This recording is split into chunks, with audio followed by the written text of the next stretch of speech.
Good morning, and thanks everyone for joining this morning's Jerusalem Press Club briefing. I'm Talia Deco. With Americans taking to the polls in just over 3 weeks in the Middle East, we are just as curious to learn who will lead one of the countries with the greatest impact on world affairs. Today, we are kicking off a series of webinars hosting speakers with personal ties to the issues, beginning with the esteemed Khalil Shikaki, Professor of Political Science and Director of the Palestinian Center for Policy and Survey Research in Ramallah. Professor Shikaki is a senior fellow at the Crown Center for Middle East Studies at Brandeis University and has an extensive academic career. His institute has conducted more than 200 polls among Palestinians in the West Bank and the Gaza Strip, and since 2000, dozens of joint polls among Palestinians and Israelis. Thank you so much for being with us here today, Professor Shikaki. Thank you very much. Very happy to be with you. One of the issues that we have been working on in the latest survey, of course, is the outcome of the American elections, which will take place before our next survey. But the main focus of the current survey is on the Arab normalization with Israel. This survey was conducted soon after the deal between Israel and the United Arab Emirates. My presentation, therefore, begins with trying to explain why Palestinians reject this normalization deal. As usual, when there is a major event happening, the survey is usually structured in a manner that helps us understand the implications of that event on both the Israeli-Palestinian relations and on the domestic environment. And that is what I will do. And at the end, I will address the question of the US elections based on our findings. So the first question I want to address based on the survey is the issue of why. Why do Palestinians, overwhelming majority in this survey, 80% said this is a betrayal, this is an abandonment, or this is an insult. So only 1% or so said something different. I would say about 10% of the Palestinians see some kind of benefit in the normalization deal, but overall, the overwhelming majority of the Palestinians think this is a major shock to the Palestinians and a major negative development. The question is why, and there are essentially 4 issues that we can see from the survey. And you're looking right now at some of those issues, not all of them. So I'll go over those issues. If you look at the pie to your left, you'll see how many Palestinians think the Saudis will normalize with Israel. And it is an overwhelming majority. So this is not, in other words, for Palestinians, this is not just the small United Arab Emirates that is doing this. The major concern is this is a major loss of Arab allies, because in another question that you don't see right here, similar to the one about the Saudis, the question was about the Egyptian reaction. And there too, the overwhelming majority said that the Egyptians have abandoned the Palestinian leadership. So you have the Saudis and you have the Egyptians abandoning the Palestinians. This is therefore a major loss of Arab allies when at a time when the Palestinians rely heavily on the Arab allies.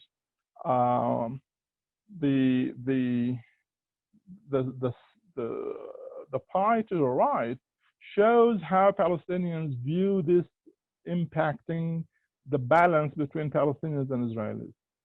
So again, for the overwhelming majority, what you see in blue are those who say it benefits Israel. So the deal, we wanted to know whether the deal benefits Israel or Palestine or both.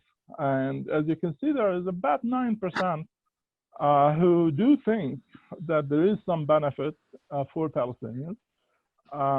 But clearly, this is not the view of the overwhelming majority. It is almost a consensus that, in terms of impact, this changes the balance of power in favor of Israel and weakens the Palestinian negotiating position. So it is not just the fact that Palestinians have just lost their major Arab allies at a time when they don't have other allies. I mean, if Egypt and Saudi Arabia is not their ally, who in the region can be their ally? It's highly unlikely that they would look up to Iran to do so, or even to Turkey, although it's easier for them to look up to Turkey.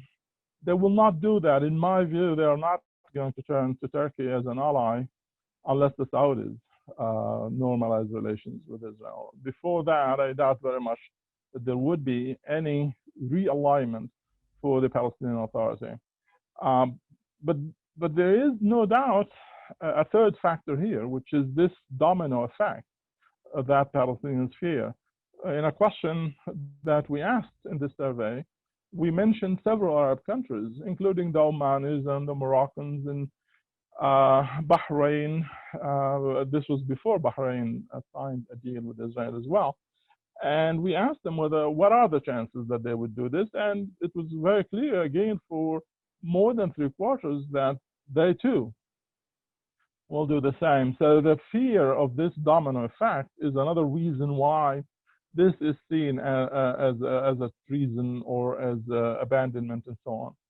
Finally, because we wanted to see the impact on the peace process, when we asked about the Trump plan, we got 90%. This is consistent with previous surveys in which we asked about this, in which showed that 90% of the Palestinians reject the Trump plan. And that showed us that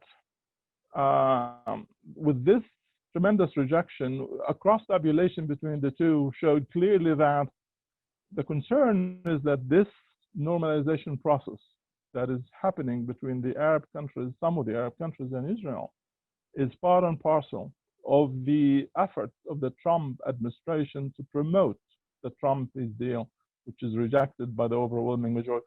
This is what makes the normalization, the success of the normalization effort by the administration as very threatening because of that, because of the fear that the administration is in fact pushing forward its own agenda with regard to the peace process.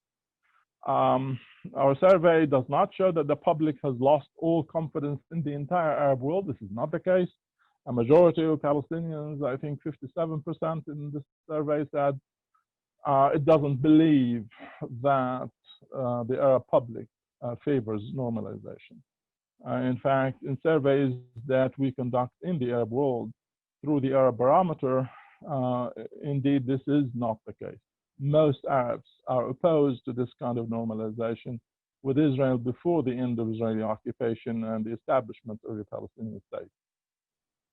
One more thing before we leave this issue of normalization and why Palestinians reject it. More than half of the Palestinians blame the Palestinians themselves for this, because they too have normalized relations with Israel before Israel ended its occupation. So 53% in the survey said, we too are to be blamed for this situation because we normalized relations with Israel, even though Israel was still occupying us. And it is a major failure for Palestinian diplomacy. That is also something that more than 60% of the Palestinians acknowledge in this survey. The reason that they blame themselves, by the way, is not just because of because the Palestinians have normalized early on, but also because of the division between the West Bank and Gaza, the failure of reconciliation and the reunification effort. So Palestinians basically believe that they have not been able to give the Arab world a picture of people who are striving to end the occupation in an effective manner, and that is part of the reason for all of this. Okay, now if we go to the next slide, you'll see how it had impacted the peace process in one angle. This is about support for the two-state solution, and what we are looking at is the support over the last decade. We start in 11 in this slide. If we go back to just 5 years earlier, the percentage, the point of departure reference point would be more than 70% support. So over the last 20 years, we have seen continued consistent decline in support for the two-state solution. Now, if you look at the last two numbers, these are from 2020, and the last one is from the survey we just conducted in September, and it showed the findings up and from the earlier survey, which was in June. So this is the last two numbers in 2020 are June and September, and as you can see, there is significant decline. Of course, we can't be sure that the normalization deal had an impact.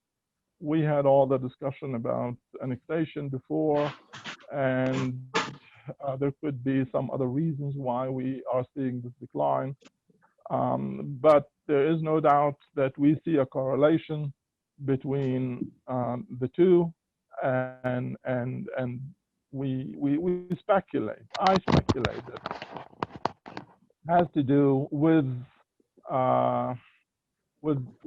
this deal. That is the perception that this deal is creating an environment in which Israel feels it doesn't need to compromise with the Palestinians in order for it to have normalization with the Arab world. This, most Palestinians believe, gives Israel the freedom to pursue its settlement expansion policy, and that makes a two-state solution less and less likely. The feasibility of the two-state solution seems to be one of the major drivers of support or opposition. If you think it is feasible, you support it. If you think it is not feasible, you oppose it. And that is the point I'll make in a minute, but I want to show you before I do that what we have found in terms of alternative solutions. So the next slide shows two lines, one declining and one that is in fact gaining. And that slide shows support for the two-state solution compared to support to one-state solution. This one, yes. So this slide shows an increase in 2020, and this what you're looking at are the averages per year in this slide for all the years, and so this is why you see the 2020 finding for the two-state solution greater than the number I showed you in the previous slide. That's because this one in particular is for the average of that year. Now, this is one of the developments: a decline in the two-state solution, an increase in support for the one-state solution. Once again, I'm not necessarily saying this is cause and effect, but I'm highlighting the correlation between the two. And now I want to show you this question of feasibility. If we go to the next slide, if Rachel can go to the next slide, right? You can see here what I mentioned earlier about feasibility or viability of the two-state solution. Our findings have consistently shown that if you think the two-state solution is feasible, remains feasible, you are more likely to support it. If you think it is less feasible, or if it is no longer feasible, you are much less likely to support it. Support, in other words, is linked to your perception of feasibility. Now, this is important because those who are abandoning the two-state solution and supporting the one-state solution are not doing so because of fundamental changes in attitude about values or ideology, but rather because of perceptions. And so if you change these perceptions, that can have an immediate impact on your willingness to support the two-state solution. So having highlighted the decline in support for the two-state solution and the rise in support for the one-state solution, I just want to make sure that I do not create the wrong impression from the survey that um, that all of this is final and that it is inevitable that we will continue going in this direction. It is all a matter of feasibility. This is why when we talk later about uh, the American elections and what it might bring about, this becomes an issue that we will then have to look at to see the impact if there's a Biden administration. How might this then impact the question of feasibility and by extension, the question of support for the two-state solution?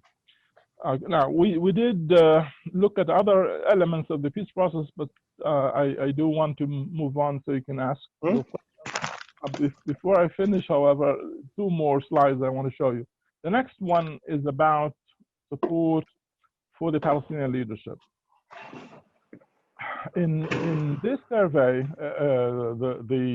when we look at the support for the Palestinian leadership, we also look at the domestic balance of power. But what you are looking at is just the leadership. Let me say that we didn't see a change with regard to the domestic balance of power as a result or after the signing of the deal between the Emiratis and the Israelis.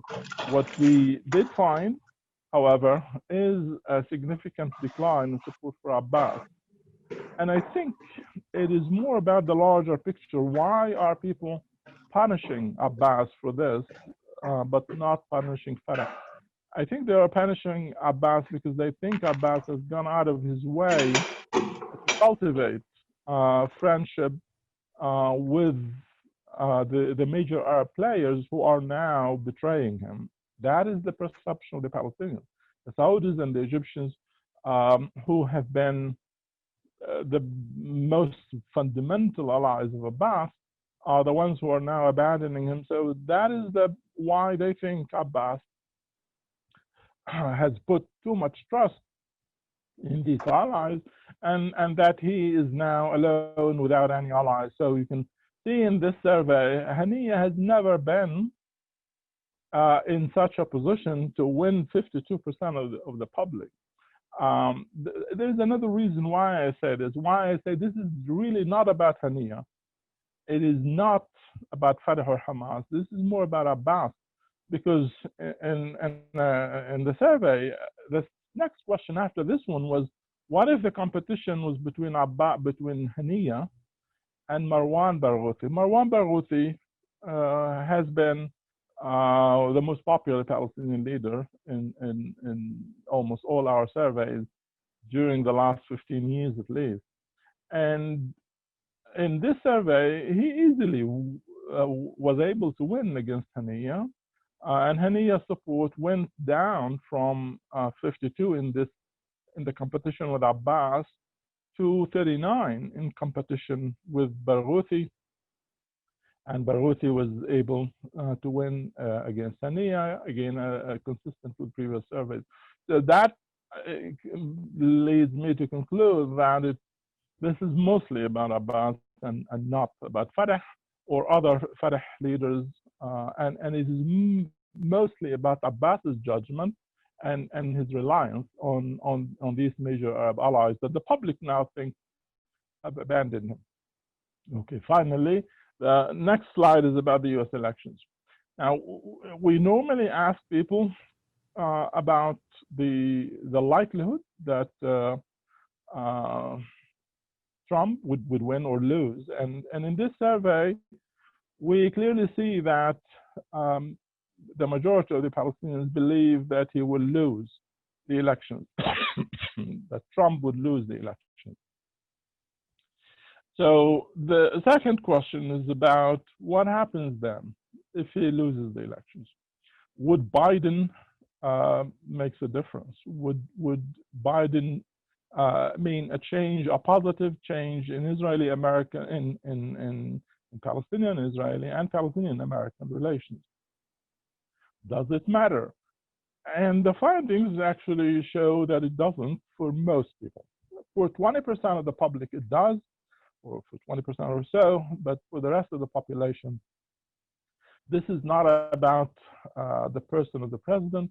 This is more about the country as a whole, and the perception is in this country, the support for Israel, in the eyes of the Palestinians, the bias in favor of Israel is fundamental, and it doesn't make a difference what political party wins. They are essentially all the same. They will pursue the same policies that are pro-Israel and anti-Palestinian. That is what this survey is confirming. This is not something that we didn't know before. We thought the 4 years or so of Trump would show the Palestinians that it matters. Compared to Obama, there is no doubt that Trump is very, very different. But we were wrong. Clearly, the public doesn't see it that way. And I do, however, want to say that if this is the case, if Biden wins, and my expectation is that things will change for the Palestinians and in terms of their relations with Israel.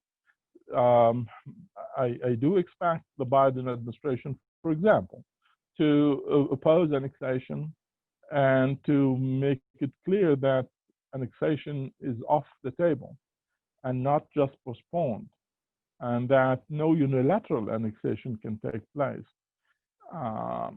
Assuming that the administration is able to press that case, I think the Palestinians might, under this scenario, be willing to resume contacts with Israel, including security coordination and so on. That could then immediately improve conditions among Palestinians within the Palestinian territories, both economic conditions and daily living conditions, which are now being very negatively affected by by the PA severing links with the state of Israel. This is affecting the transfer of money. It is affecting the transfer of information. That is making it difficult for Palestinians, for example, to travel outside the country and so on. If that is the case, that is my assumption, most likely would happen, then that will then present the Palestinians with a picture in which a new administration was able to significantly change conditions. And I think this might be the beginning of a change in terms of how Palestinians view the various political parties and the role of the US leadership, the US president, in shifting American positions. I'll stop here and welcome your questions. Thank you, Professor. Obviously, some very interesting data to come out of that. We have a few questions, few general questions, and then a few questions about the findings themselves. I'd like to ask you about the methodology. You mentioned before that in terms of normalization, the Arab public is mostly against it. Yesterday, the Israeli Ministry of Strategic Affairs published research finding that 90% of Facebook and Twitter posts in Arabic opposed the deals, while only 10% supported them. I'm unfamiliar with the details of the actual work, but in your experience, do you find that social media is representative of public opinion, or are you totally dependent on the classic polling when analyzing these questions? Social media is definitely not a representative of the mood among Arabs. It is one indicator. One needs to take that into consideration. And when 90% go in a certain direction, this is certainly a major indicator of where things are. However, the surveys that we conduct, part of the Arab barometer, we've conducted 5 waves of the Arab barometer so far. These surveys have, and in each one of those, we do ask Arabs to express their views regarding Israel and normalization with Israel and peace relations with Israel and the Israeli-Palestinian issue. And overall, we do find very negative perception of Israel's goals, long-term aspirations, and a rejection of normalization of relations with Israel before Israel ends its occupation and allow the creation of a Palestinian state. In general, Arab respondents are more likely to favor the sequence that is described in the Arab Peace Initiative. And in that context, it is fully understandable that there would be a significant opposition to the deal between the Emiratis and the Israelis. Understood. Another question about one of the earlier slides, specifically regarding the two-state solution.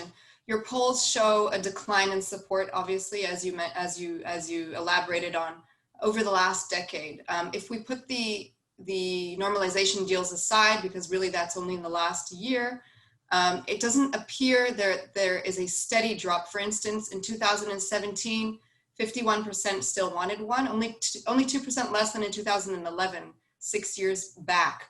So it doesn't seem to be entirely related to political context, international political context, such as who's in power in the US, because of course there was a shift in power in the US. So what then do you attribute the change in attitude? As I described earlier, we find that the main driver for the change has to do with perception of feasibility.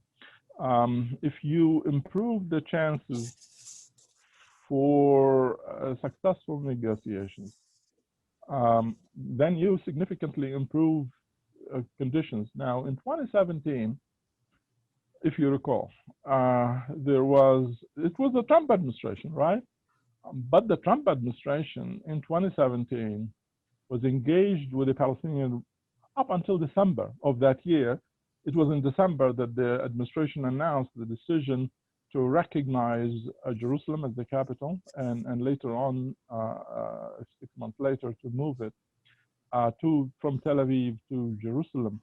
But throughout 2017, if you listen to what the Palestinian leadership was saying about their dialogue with the Trump team, peace team, the position that was described by these Palestinian leaders was one of encouragement, expectations. The deal of the century was believed by the Palestinian leadership. Again, I'm not saying this is everyone among the public, but clearly the message that seems to have been coming out is that the US administration is working on a peace deal, a comprehensive, detailed peace deal. The Palestinians were happy with what was going on. They had absolutely no clue that it would be that bad, but clearly, and of course, again, many of the Palestinian public believed it will be bad. Nonetheless, sufficient number of people believe that this may increase the prospect for the creation of a Palestinian state and supported it. So that is a political context. You see, the dialogue and the expectation that the dialogue is going through a positive dynamic led to this optimism about the chances, which in turn increased the prospect for support for the two-state solution. Understood, thank you. So let's move on to the American elections themselves. So how do you explain that only 21% of those polled believe that a Biden win will actually change US position if the parties have posed such starkly contrast foreign policy vis-a-vis the Middle East? Well, it is not surprising given the overall perception of the Palestinians of the US position. This position has, this perception of the US position is one that firmly believes that the US administration is biased in favor of Israel. Not that particular one or this particular one, but all US administrations. And that Biden would not be different from Trump. What is not clear, obviously, is whether people really think what the US is currently doing, which is against everything the US stood for during the last 20 years or so, whether that is driven by somebody other than Trump. Now, that's what the survey is showing, that this is not Trump, this is the US administration, and this is the US foreign policy that favors Israel, that Trump is not somebody who comes from outside the establishment and is trying to derail the US foreign policy regarding Israel and Palestine. That is not the prevailing perception, obviously, based on the survey. Clearly, the public thinks Trump is doing what any US administration would do. It is not for the lack of information so it has to do with a much deeper perception that of, first of all, the influence of pro-Israel forces in the US, and about the anti-Palestinian, anti-Muslim environment that the Palestinian public believes prevails in the US. And that a change in leadership in the person of the president isn't going to make all that much of a difference. So it is, in that sense, it is not surprising. As I said earlier, I think it will be very difficult for if US and Palestinian relations improve soon after a Biden administration takes office, assuming that happens. I think the public will be confronted with this question that a change in the person of the president was able to make that difference. Okay, thank you. Are Palestinians listening to criticism of their leaderships by leaders in the Arab world, like Prince Bandal, former Saudi ambassador to Washington? Is this going to impact their so-called rejectionist attitude? Well, I'm afraid the Palestinian public is even more critical than Bandar or anybody else. But it might not necessarily be the same criticism. There is criticism among the Palestinians of their leadership. Usually it's from the opposite direction. It's usually most Palestinians are likely to see, as the survey shows, that he is putting too much trust in allies who can easily betray him and join forces against him. That he's too soft with Israel. That he continues to prevent any violent attacks against Israelis, even though the Israeli army enters Palestinian territories every day without coordination. Yet the Palestinian security services refrain from engaging or even defending themselves when they are disarmed. What Palestinians see, therefore, is that Abbas is essentially not ending security cooperation and coordination with the Israelis. And this is where the criticism comes from, that he is too soft on Israel, that his position is too dovish in terms of negotiations, insistence on Palestinian rights and needs and so on, and not the kind that comes from Bandar. Bandar's criticism, there are some Palestinians who make that case, but usually very few Palestinians.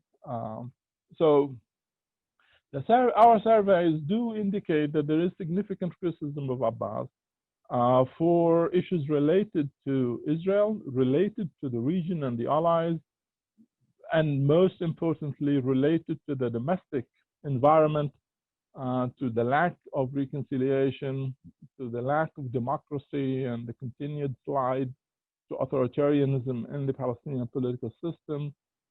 For these reasons, in this survey, 62% demanded the resignation of the president. Clearly, a very critical public, and the criticism that comes from outside is certainly not a match to the criticism that comes from inside. And regarding this criticism or general approval ratings, if you will, do you ask about the way the Palestinian leadership has dealt with the coronavirus pandemic over the last few months? A very good question. The answer is yes. We have been asking about this in the last two surveys. If you follow the developments in the Palestinian territories, you know that by June, the PA was doing very, very well, and the government was doing very well. Our surveys reflected that. The trust in the government handling of the coronavirus crisis was very high. More than 2/3 were appreciative of what the government was doing. The popularity of the prime minister went up considerably compared to other leaders in the country. He became very popular. The trust in the various players who have a role in the corona crisis was very high for all of them. Now, in our September survey, however, 3 months later, as you know, the conditions have deteriorated significantly, as the case is in Israel. And as a result, it looked as if the PA was failing to confront this crisis. And as a result, all that appreciation that we saw earlier for the various actors involved and for the prime minister essentially vanished. And people went back to their sort of very pessimistic view about the ability of the government to handle the crisis or deliver any of the promises it made regarding elections, for example, or reconciliation and reunification of the West Bank and Gaza, or improving economic conditions and so on. These are the things that the prime minister promised he will address. And so what he gained in June, I'm afraid, he lost fairly quickly by September. So you've actually addressed 2 points that have been raised in various forms and various questions that I thought to kind of collate together for you so that we do make use of what time we have remaining. You mentioned the possibility of elections. You mentioned the possibility of a reconciliation deal between the factions. So a 2-part question. A, are any of these scenarios likely in the next, I'd say, I don't know, in the next year even? And B, how do you assess these in addition to a pivot towards Turkey and Qatar to be sort of a package strategy following the UAE deal on behalf of the Palestinian Authority leadership?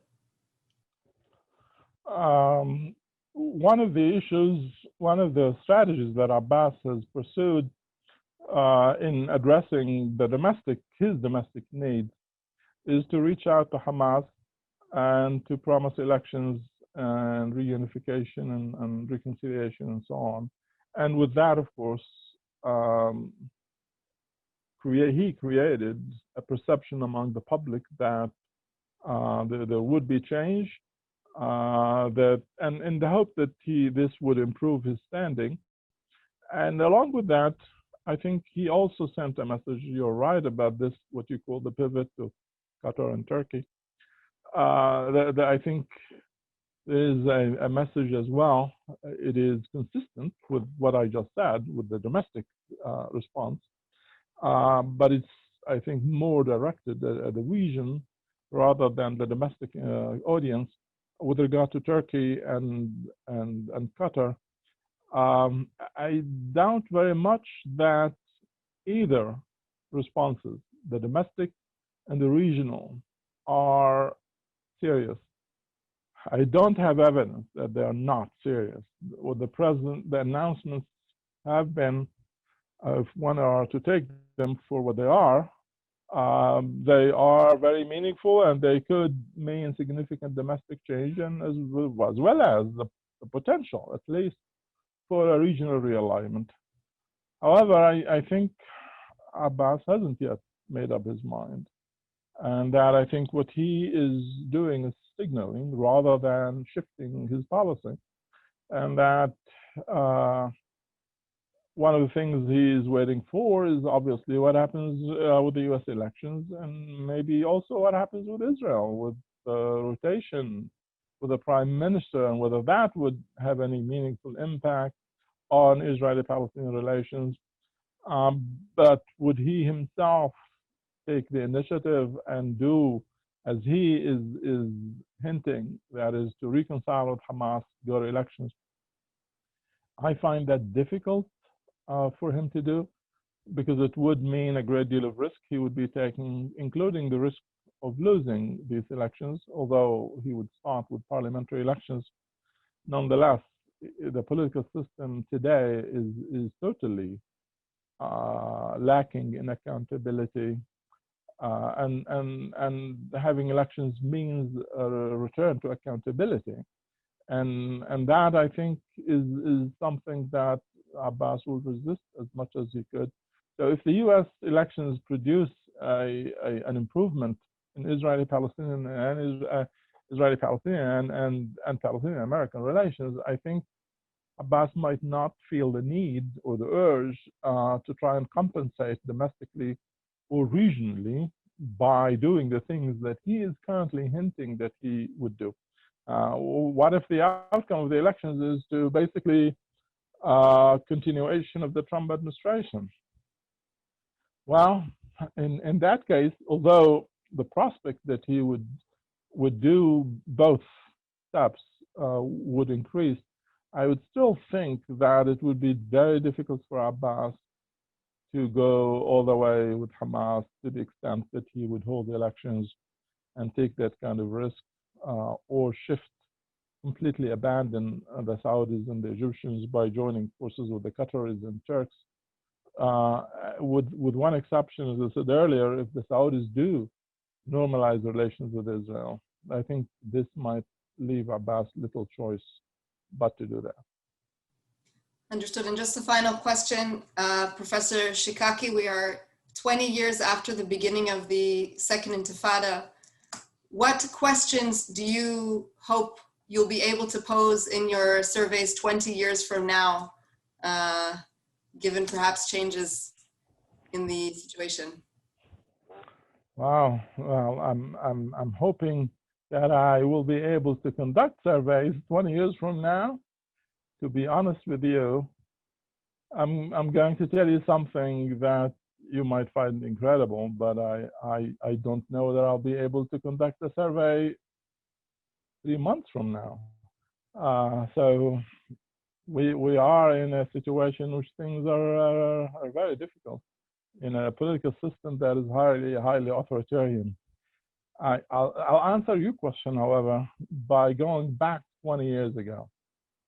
In 20 years ago, not at this time, but earlier in the year, I was working with my Israeli colleague on conducting joint Israeli-Palestinian surveys. And we assessed that in a few months there will be successful negotiations between Palestinians and Israelis. And we agreed that our first joint survey, these joint surveys are continuing, by the way. We've completed one just a month ago, and we are preparing to release it soon. We agreed back then that the focus, the questions we'll ask, will be about reconciliation between Israelis and Palestinians. Are people willing to pay the price?